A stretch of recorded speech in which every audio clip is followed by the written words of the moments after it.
channel. I thank you for stopping by. If you're returning, I thank you for returning. If you are unfamiliar with who I am, my name is Eric Moss. I am a modern day performing strongman as well as a personal trainer. Now this video is going to be a bit different than the direction that I had gone in with my channel recently due to the pandemic, which was posting feats of strength every Friday until life returns back to normal.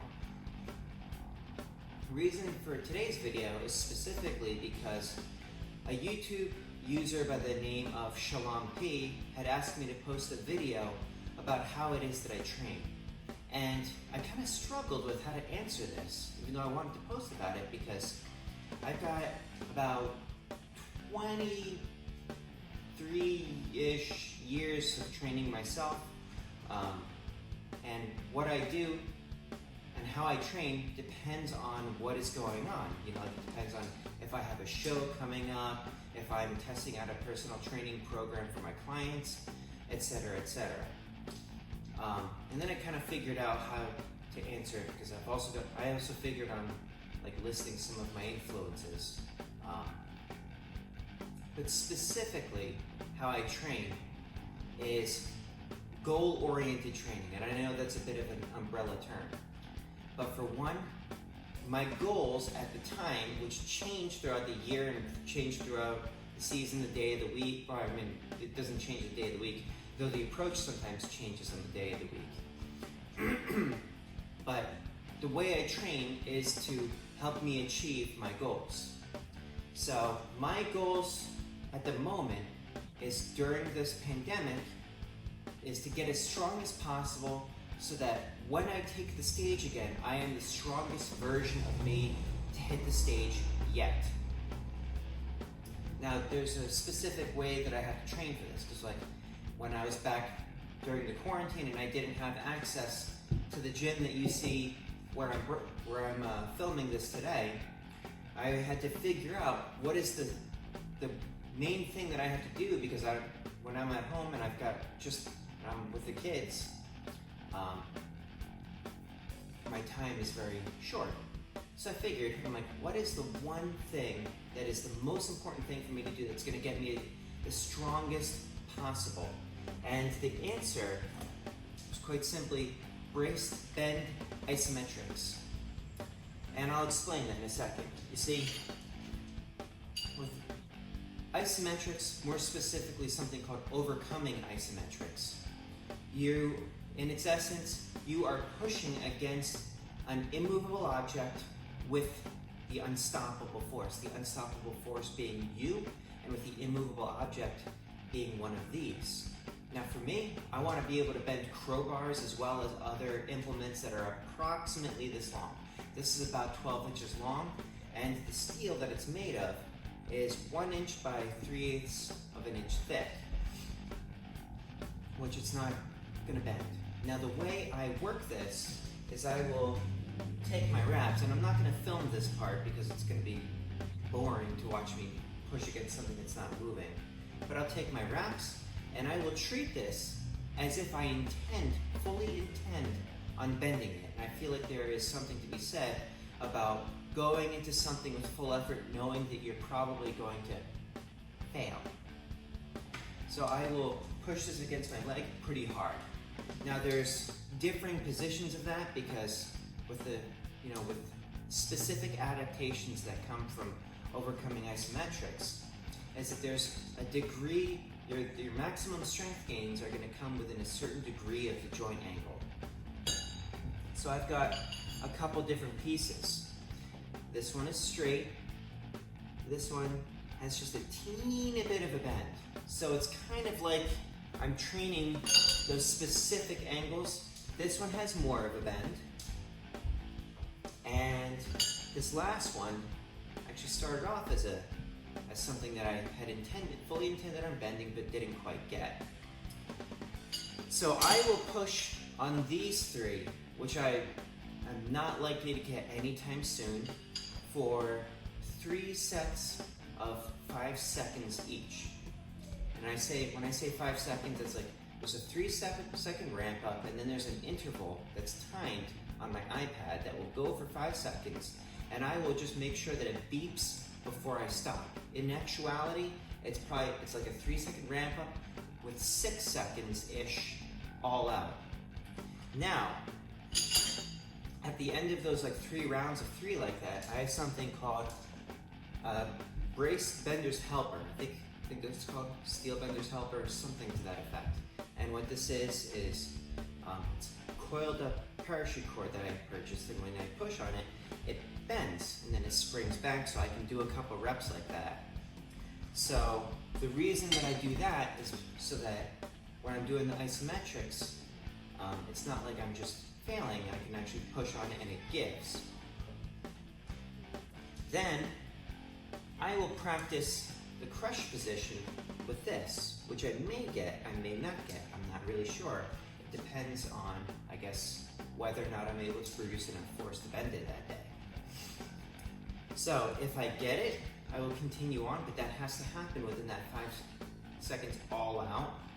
And if I don't get it, what I'll do is I'll line up 2 nails side by side, and then I'll do it so that I build that success into my subconsciousness. Now, when I do that, that's not the only thing that I do, because I also have another goal of being all around strong. And that doesn't mean just pulling on various objects in different directions. It involves me training other lifts that help balance out both my physique so that I don't develop overuse and injuries and compensations, at least not any more than I have to. And it also helps me train forces in other directions. So like as an example, after doing a session of those isometrics, which is approximately 15-ish minutes, I will I'll undo that by doing something like power curls. Power curls is something that I wanted to practice because I figured a power curl is kind of like a barbell clean, but with your hands facing up, almost like a curl. And the reason that I do that instead of a barbell clean is this wrist does not tolerate extension. So it does not seem to like it when I'm holding a barbell like that. So with the power curl, I fling it up. This is just a bit more user-friendly on my wrist. In addition to that, it's like I'll train those 2 things. I'll train other movement patterns that are like, will be something that's like coined by like Dan John as the fundamental movement patterns. I'm also heavily influenced by Strong First, and I will train by feel. Whatever feels right that day, and then I treat training like practice, just getting the reps in, not going past my limits. I save that sort of thing for the stage or for the isometrics. Instead, what I seek to do is expand my limits so that I can easily surpass them. One of the other influences I have as far as training is a guy named Paul McElroy, who's the guy behind the whole amazing 12 body transformation system. So I figured, I gave you an explanation, but I figured I'm also going to film a bit of what it is that I'm doing over the course of the week so that you get an idea of how I train. And I hope that answers your question, because how I train this week isn't necessarily exactly how I'm going to train next week or a year from now or the previous years, because I'm always experimenting with things. I'm constantly learning. I bought 2 books over the weekend, and I plan on reading both of them. But I guess that's it for the explanation. And on to training before I run out of time, before my next personal training client comes in. I'll catch you in a bit.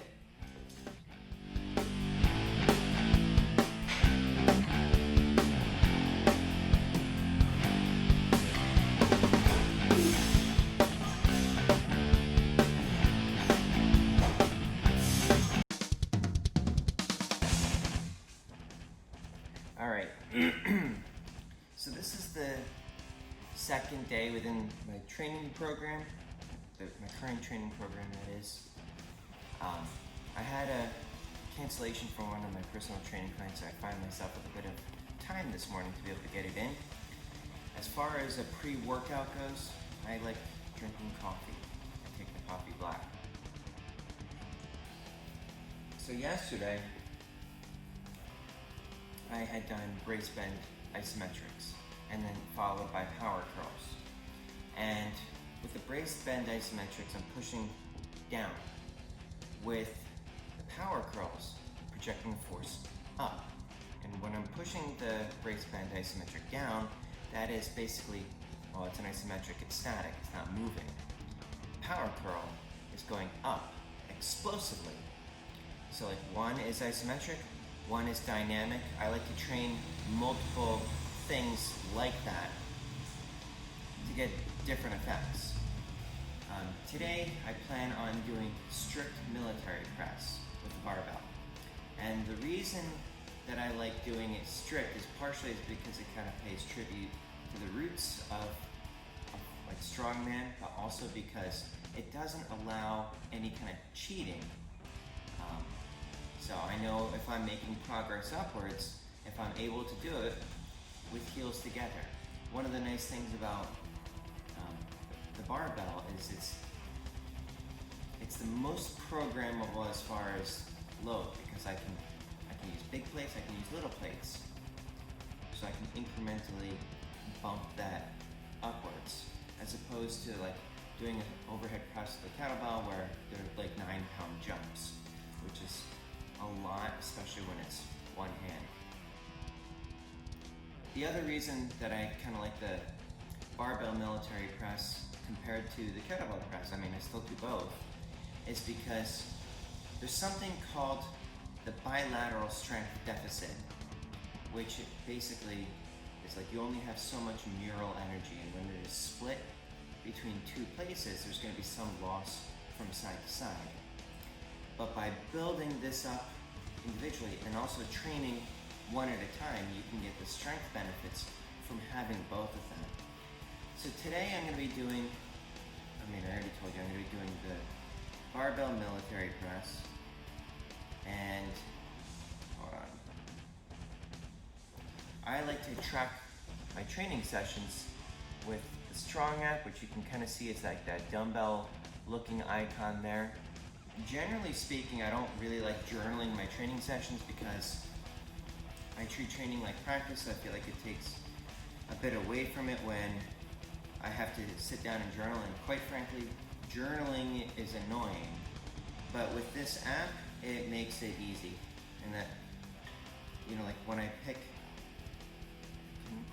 is that able to be seen?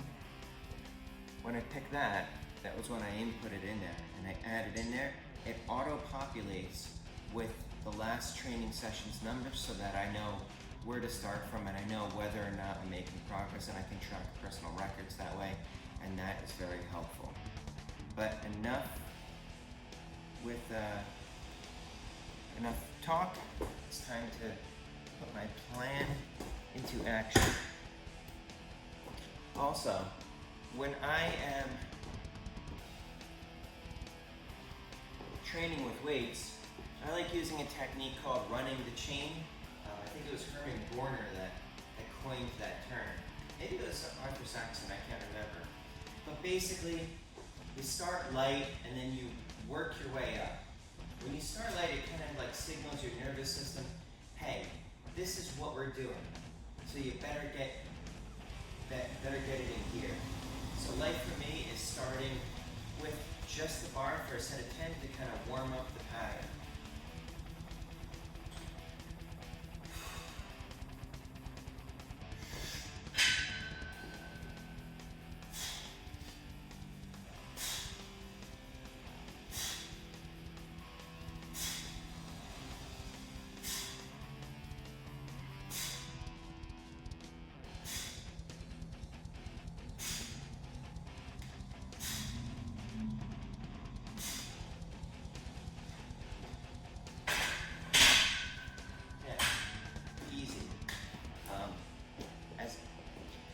As I get into it, it'll be progressively heavier as I go. I don't really know what my top set will be today. I kind of play it by ear depending on how I'm feeling. Not sure if I'm going to do anything else today. I guess it kind of depends on how this is going. But catch you in a bit.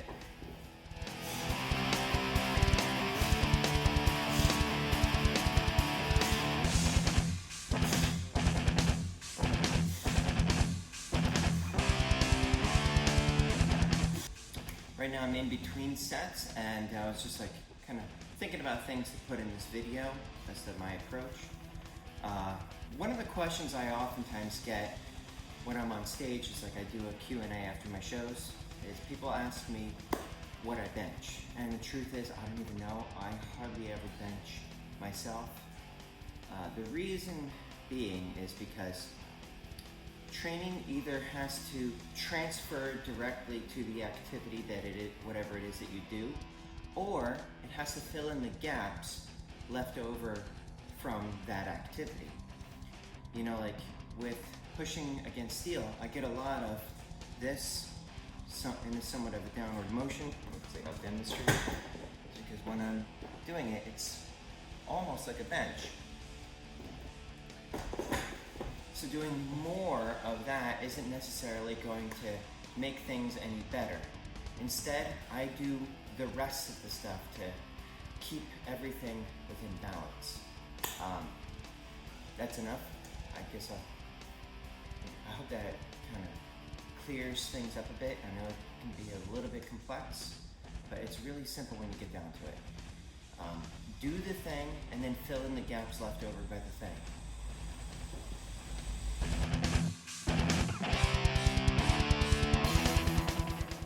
So, in my training studio, I had a last-minute cancellation. One of my personal training clients had gotten stuck at work, which leaves me with about an hour in between before my next one comes in.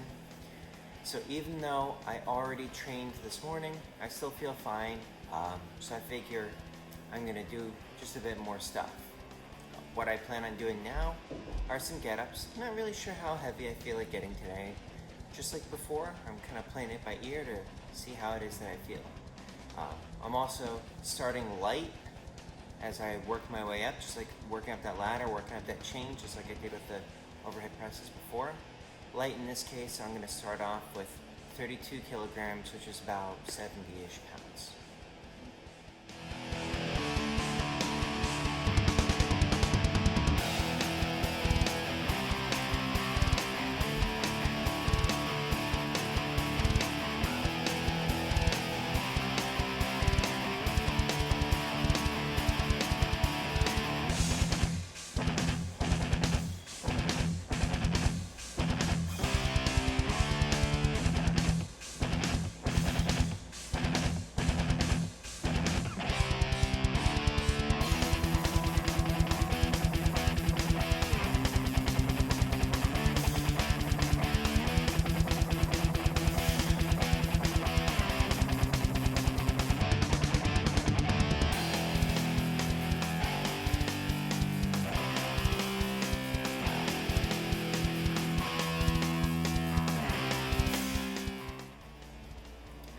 So I just finished that training session, I guess second training session of the day with the Turkish get-ups. I did end up going heavy. I mean, I was feeling all right, so worked up to the beast, and as far as kettlebells go, that's the heaviest kettlebell I have. Anything farther than that, I have to use a barbell, and I didn't really feel like doing that. Barbell can be very unwieldy, and considering it's the second workout of the day, and I was starting to get kind of tired when it came time to the beast. Figured that's as far as we'll take it for that day. Tomorrow, I'm not really sure what I'm gonna do. I'm just gonna kind of play it by ear, figure it out. I guess in terms of like dropping knowledge bombs, one of the things with the get up, compared to this morning's barbell presses, the barbell is bilateral. It trains both sides, and with a bilateral strength deficit, a good way to describe it also is 2 plus 2 doesn't equal 4, it equals 3. So by bumping up that 3, what would end up being the 2 ends up becoming stronger. Now, there's also benefits with unilateral loading, like single arm press, or with the get up, and you remember what I was talking about before with filling in the gaps that were left over. That's one of the things that the get ups do, is they fill in those like in between areas. And I personally like heavy get ups. I think that they're cool. Supposedly it was a rite of passage amongst the strongmen of old to do a get up with around 100 pounds before learning the other feats of strength. And truth be told, I haven't really found anything to back that up, but it does come from credible sources. And I like it. And I know as far as like me going down the path of the strongman, I had been doing get-ups with the 106-pound kettlebell, also known as the Beast, 48 kilograms for those that aren't in the US, when I embarked down my strongman journey. And that was kind of the level of strength that I was coming from before I started bending steel. So I guess that'll conclude this training session, and I'll talk to you. I'll put more in the video for tomorrow, so just hang on a couple more seconds. So after that last update,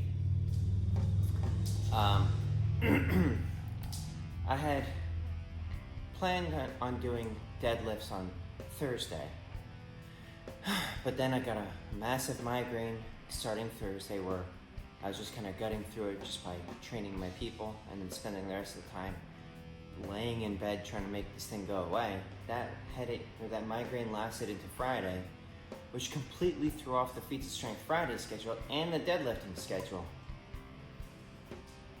So I just finished filming my Feats of Strength Friday one that I had to post on Saturday. And I've got about 20-ish minutes before my next personal training client comes in. So instead of deadlifting, I'm just gonna do some pretty heavy swings because I can still get a bit of volume with like a pretty heavy weight in there. Now the thing that I'm using is something called the Plateau Buster. The Plateau Buster is by from a website called StrongerGrip.com, which is run by a guy named Ryan J. Pitts, who makes like kind of like customized strength equipment. And I love this thing because even though not everybody sees the value in swinging heavy, I do. I have a very particular application for it. And this thing allows me to do swings with like 300 something pounds. And I remember distinctly when I bought this thing. I was on the website, I was looking at one of the reviews, and I saw that one of the comments on it, he said, "Man, you don't even know what strength training is until you put 300 pounds on one of these bad boys and try to do swings with it." And I'm like, well, I base my entire career on strength training. And if I don't know what strength training is, I sure as hell better find out. But I'm glad that I did, because I have put 300 pounds on it, and man, you feel everything light up. So right now, this is about 230 pounds. Usually when I'm calculating the poundages on this, I don't include the handle just because that kind of throws everything off and it's much easier to count the plates. And the programming itself doesn't really change. So I'm going to do a couple swings. 230 pounds.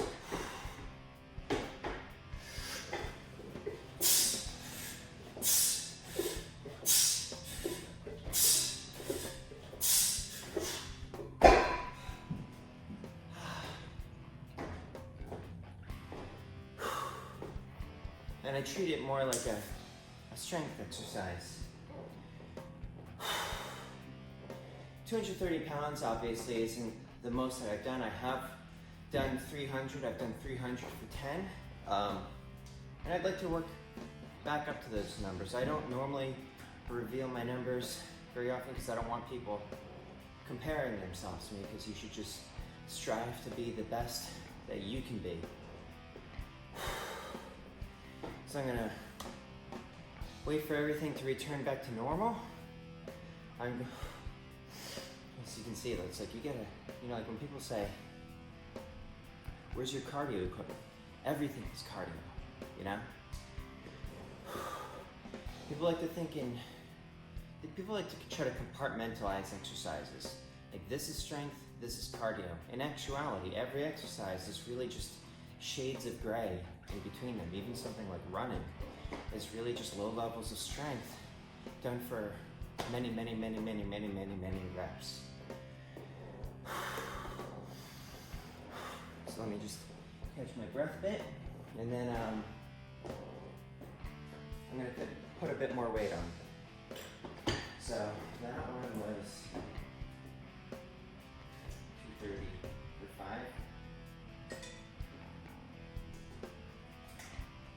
I'm going to do, put another 10 pounds on each side. So total of 20.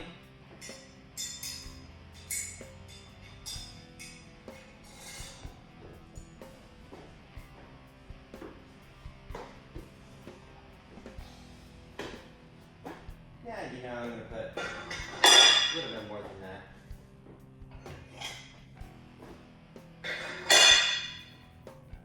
So it'll be 260-ish.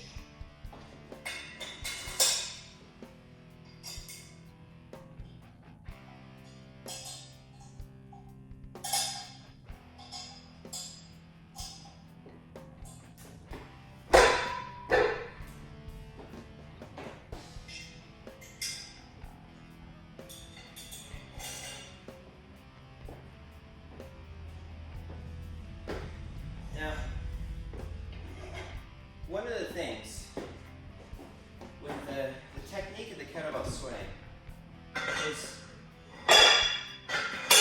as long as it's coming from the hips and you keep everything else pretty decent, like power breathing isn't always necessary with those lighter weights. However, it's good to practice that with the lighter weights so that it becomes second nature when you hit the bigger weights. It's like for something like this, those little details like hissing at extension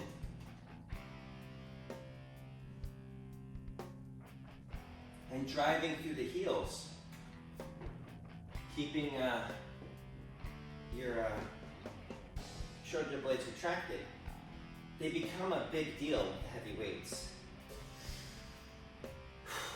So, practice to the appropriate standard. So when you hit the heavy weights, it'll already be ingrained into your central nervous system. So 260 for swings.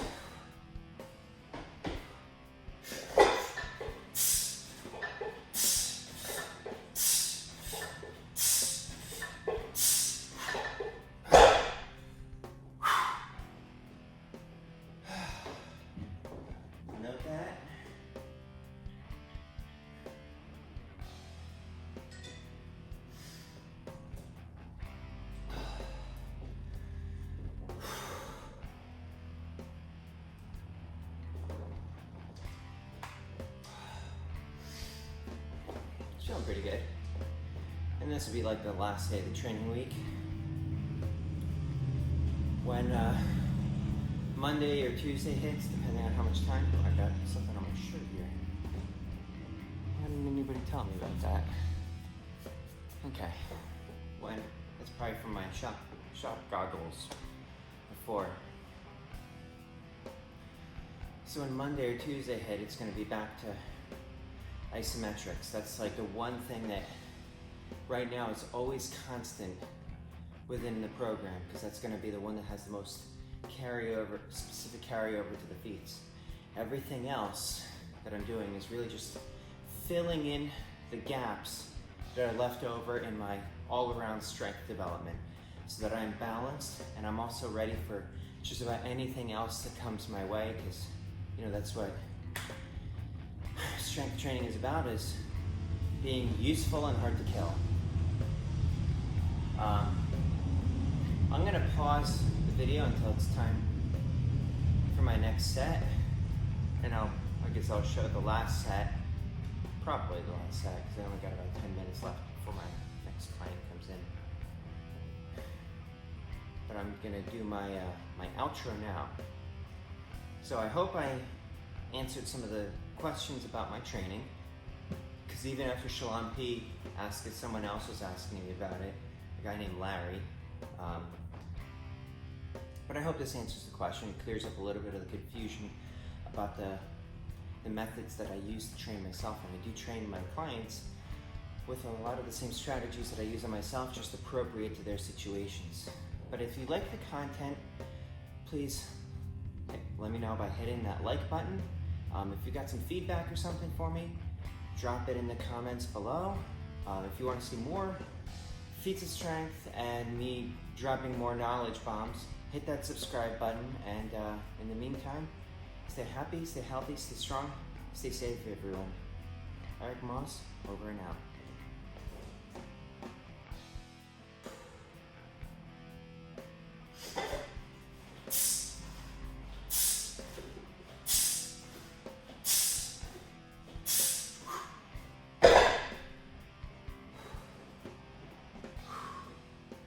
Whew. 270. All right, that's it for real this time. Eric Moss, over and out.